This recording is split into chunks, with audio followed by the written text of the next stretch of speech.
자, 이번에는 네 번째 스텝입니다. 네 번째 단계인데요. 타겟을 누구로 할 거냐입니다. 누굴 대상으로 우리는 브랜딩을 하는 거냐라는 거죠.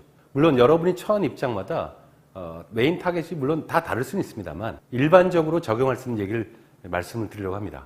타겟이니까 사람인 건데요.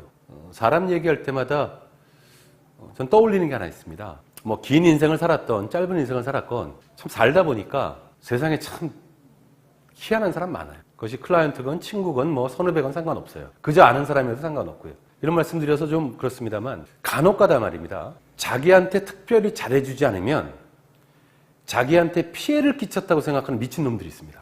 조심해야 됩니다. 왜 그럴까라고 생각해보면 우리가 너무 사람에 대해서 나이브하게 좋게만 보려는 착한 사람 어떤 컴플렉스 같은 거 아닌가? 이런 생각이 들 때가 있습니다.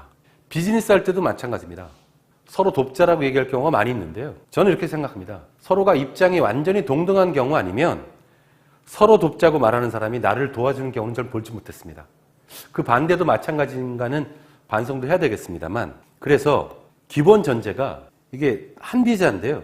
이분이 한 얘기 중에 이런 얘기로 시작을 해보겠습니다. 남이 나를 위해 착하게 굴 것을 일단 기대하지 마라. 제가 인간관계에 대해서 굉장히 냉소적으로 보라는 뜻이 아닙니다. 우리가 퍼스널 브랜딩을 하고 나를 브랜드로 놓고 라이프 브랜딩을 한다는 전제하에 이 얘기가 쭉 진행되고 있거든요. 그러면 내 브랜딩에 내 브랜드 커뮤니케이션의 코어 타겟은 누구냐 이거는 코어 타겟은 여기도 역시 선택과 집중의 문제가 작용됩니다. 따라서 사람들에 대한 지나치게 나이브한 낙관론을 배격하고 선택과 집중의 관점에서 모두에게 좋은 사람이 되겠다는 그런 쓸데없는 생각을 우선 버려라. 이게 타겟팅에 있어서 출발이 된다고 저는 믿습니다. 미국의 굉장히 유명한 코미디언 빌 코스비입니다. 이 양반이 이런 얘기를 했어요. 난 성공의 열쇠가 뭔지는 모르겠다. 근데 실패의 열쇠는 알고 있다. 그거는 모든 사람을 만족시키려고 하는 것이다. 현대 마케팅에서 시장을 세분화하지 않고 즉 모든 소비자를 만족시키겠다는 망상에서 벗어나 특정 세분 시장만을 만족시켜야만 살아남을 수 있다는 건 현대 마케팅의 기본 중의 기본이에요. 사람 관계에도 똑같이 적용됩니다. 퍼스널 브랜딩도 그것을 피해 나갈 수 없어요. 타겟을 누구로 할 거냐? 코어 타겟을 만족시키고 내 브랜드가 강화되려면 우선 사람에 대한 나이브한 낙관론을 경계하고 기본적으로 중요한 게 뭐다?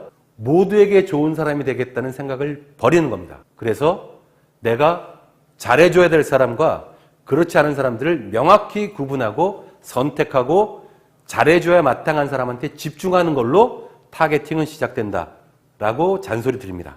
그러려면 말입니다. 이게 참 힘든데 우린 좀 잘 거절할 줄 알아야 돼요. 저도 돌이켜보면 거절하지 못해서 참 곤란했던 적이 굉장히 많습니다. 아예 칼같이 거절했다면 이런 어려움은 없었을 텐데 라는 거 들 때가 많아요. 그래서 코어 타겟에 집중하기 위해서 선택과 집중하되 그렇지 않은 경우에는 명랑하게 거절할 줄 아는 그런 스킬을 익혀야 됩니다. 설득의 심리학 같은 데 보면 개입이라는 단어가 나옵니다. 커미트먼트라고 해요. 우리는 일관성을 유지하려는 성향이 있어요. 일단 개입을 하면 그 개입한 방향대로 유지하려고 해요. 예를 들면 이런 거죠. 프린도더 전략이나 다양한 게 있습니다만 이걸 간단하게 설명드릴게요. 한국전 때 그 중공군의 포로를 끌려간 미군이 있었는데 이 사람이 사상적으로 아무 문제가 없었는데 나중에 보니까 막 사회주의를 찬양하고 일로 넘어오라고 막 방송하는 사람이 있는 거예요.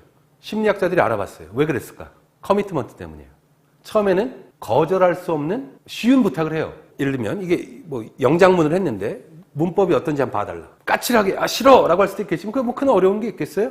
해줄 수 있잖아요. 그렇게 시작되더라는 거예요. 그 다음에는 이것보다 조금 어려운 거. 그런 식으로 하다 보니까 이 사람은 처음 개입했던 방향성의 일관성을 유지하려다 보니 그냥 자발적으로 하더라는 거예요. 예를 들어 이런 겁니다. 친구한테 전화가 왔어요. 돈 좀 꺼달라. 얼마면 꺼달라. 전화 온 거예요. 개입은 뭐죠? 지금은 돈이 없는데 월말엔 돈이 생길 것 같은데 개입했다는 거예요. 그러면 우리는 그 친구가 요구한 모든 금액은 아니더라도 얼마라도 빌려주게 돼 있어요. 그게 개입이 주는 효과고 일관성 유지 성향에 맞는 소비자 행동인 거예요. 제가 명랑하게 거절하게 말씀드렸어요. 제가 살아오면서 명랑하게 거절하기 스킬을 이제서야 익혔어요. 명랑하게 거절하는 방법은 하나밖에 없어요. 거절하는 나만 명랑하면 돼요. 아무리 좋게 얘기해도 거절당하는 친구는 욕하게 돼 있어요. 그걸 두려워하지 말고 나만 명랑하면 돼요. 비속어입니다만 이런 거 있잖아요. 왠지 느낌이 싸하다. 그건 우리 본능이 하지 말라고 얘기하는 거예요. 친구한테 전화가 왔어요. 돈 얼마 꺼져 있어요. 근데 꺼주고 싶은 친구도 있어요. 근데 왠지 싸하잖아요. 하지 말란 뜻이에요. 그때는 어떻게 해야 돼요? 개입 자체를 안 해야 돼요. 지금은 돈이 필요 없고요. 끊어 임마 끊는 거예요. 그게 명랑하게 거절하는 스킬이에요. 이렇게 해야 코어 타겟에 집중할 수 있습니다. 물론 부작용도 있어요. 코어 타겟 중에 어떤 상황에 계시더라도 제일 먼저 돼야 될 타겟은 공자님 말씀을 빌어서 설명하겠습니다. 제일 중요한 코어 타겟이 공자님 이렇게 말씀하셨어요. 근자열하면 원자래라 이렇게 말씀하셨어요. 가까이 있는 사람들을 기쁘게 하면 멀리 있는 사람이 자연스럽게 오게 된다. 물론 이건 공자님이 퍼스널 브랜드 때 하신 말씀은 아니고 어떤 제후국에서 백성들이 도망가는 거예요. 그러니까 세금이 자꾸 주는 거예요. 그 고민을 공자님한테 말했더니 쉽게 말하는 거죠. 남아있는 사람한테 잘해 이 사람아 이런 뜻입니다. 첫 번째 타겟은 우리 주위에 있는 사람입니다. 나한테 중요한 의미가 있는 사람한테 먼저 잘해주는 겁니다. 그 사람들한테 집중하고 쓸데없는 관계에 있어서 명랑하게 거절하고 내가 내 브랜드를 보여준 사람 자체의 숫자를 알차게 좁히는 겁니다. 이 각오가 안 되면 영원히 모든 사람에게 좋은 사람 되고 싶다는 욕심에 헉헉대다가 필요한 누구에게도 훌륭한 사람이 되지 못하고 인생 마감하게 되는 겁니다. 저도 그런 공포에서 벗어나지 못하고 있어요. 여러분도 고민을 좀 같이 했으면 좋겠어요. 그렇게 되면 아까도 말씀드렸듯이 부작용이 생겨요. 사람들이 여러분을 욕하기 시작합니다. 아, 좀 성공했더니 변했네. 애 까칠해졌네. 돈 많이 벌어서 사람이 변했다? 세상에 그런 거 없습니다. 돈이 사람을 변하게 하지 않아요. 돈은 그 사람의 본성을 확대해서 보여줄 뿐이에요. 저 새끼 술 먹었더니 사람 변했네. 아니에요. 술이 그 사람의 본성을 확장시켜 보여줄 뿐이에요. 우리 살아가면서 다른 사람 눈치 많이 봐요. 소셜미디어로 다 연결되어 있는 요즘은 더 심해요. 그때 알랭드 보통은 뭐라고 그랬어요? 요새 사람들이 불행한 이유는 뭐라고요? 다른 사람하고 자꾸 맞춰서 생각해서 그렇다고 그랬어요. 내가 나의 심지를 갖고 내 방식대로 나쁜 짓만 아니면 내가 좋은 방식으로 살아간다. 그럴 경우 다른 사람들이 나에 대해서 욕한다. 그런 거 잘 견디게 하는 힘을 가져야 된다. 그게 뭐예요? 미움받을 용기 아닙니까? 똑같은 얘기예요. 그런 훌륭한 철학자나 심리학자도 얘기하셨습니다만 저는 허재 감독이 얘기한 이게 헛소리에 대처하는 법 최고라고 봅니다. 단 이때 허 감독이 구사하는 쌍소리는 같이 구사하지 않고 마음속으로만 하시면 좋겠습니다. 상황은요. 중국에서 열린 농구 게임에서 중국 기자들이 정말 얼토당토않는 질문을 하는 거예요. 감독 당신은 3점슛을 잘 쐈다는데 오늘 한국팀 3점슛은 왜 그 모양이냐. 중국 국가가 울렸는데 당신의 센터가 조금 움직였다. 뭐 등등 하여간 정말 말도 안 되는 게다가 게임도 졌어요. 그때 통역을 듣고 응답하던 허 감독이 이렇게 답하죠. 뭔 소리야. 말 같지도 않은 소리라고 그래. 씨발 진짜 짜증나게. 이거를 타겟팅을 코어로 좁혀서 갈 경우 사람들이 여러분에게 비난을 하거나 아쉬운 소리를 할 때 마음속으로 되뇌이세요. 내 선택에 그르지 않았다는 확신과 함께 도대체 뭔 소리야 라고 그냥 넘어가시면 돼요.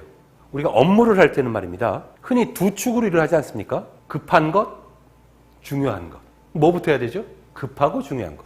두 번째는 급한데 덜 중요한 것. 이렇게 되지 않습니까? 보통 우리 인생 자체가 조금은 풍성해지려면 급하고 중요한 두 축으로 사람을 나눠보는 겁니다. 우리 인생이 조금 더 풍요해지려면 우리는 중요하지만 급하지 않은 사람과 어떻게 관계를 맺고 어떻게 할 거냐를 좀 정리했으면 좋겠어요. 저도 잘 못해요. 예를 들면 누가 있습니까? 중요하지만 급하지 않은 사람. 어머니죠. 부모님이죠. 우리 인생에서 굉장히 중요한 사람이에요. 근데 급하지 않아요. 늘 그 자리에 있거든요. 그 자리에 계시거든요. 저도 잘 못하고 있습니다만 꼭 잊지 마십시오.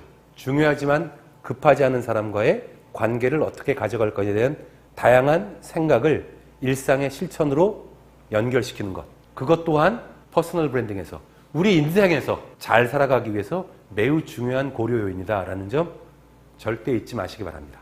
지금까지 코어 타겟은 간단히 말씀드리면 이렇게 정리되죠. 사람에 대한 나이브한 낙관론을 경계하자. 두 번째, 사람들이 나를 위해서 착한 일을 하는 경우는 없다. 관련돼서 모든 사람을 만족시키려는 착한 사람 신드롬에서 벗어나야 된다. 네 번째, 관계를 좁히고 선택과 집중을 하려면 그렇지 못한 대상으로부터 오는 다양한 제안이나 부탁을 명랑하게 거절할 수 있어야 되고 그건 거절하는 나만 명랑하면 된다. 싸한 느낌, 쎄한 느낌, 여러분의 본능, 인스팅트에 충실하시면 된다. 그리고 살다 보면 사람들이 여러분에 대해서 서운한 소리 많이 한다. 그거 무심하게 허재 감독님처럼 쌩 까면 된다. 그러면 타겟팅, 코어 타겟팅은 완료됐다고 보시면 되겠습니다.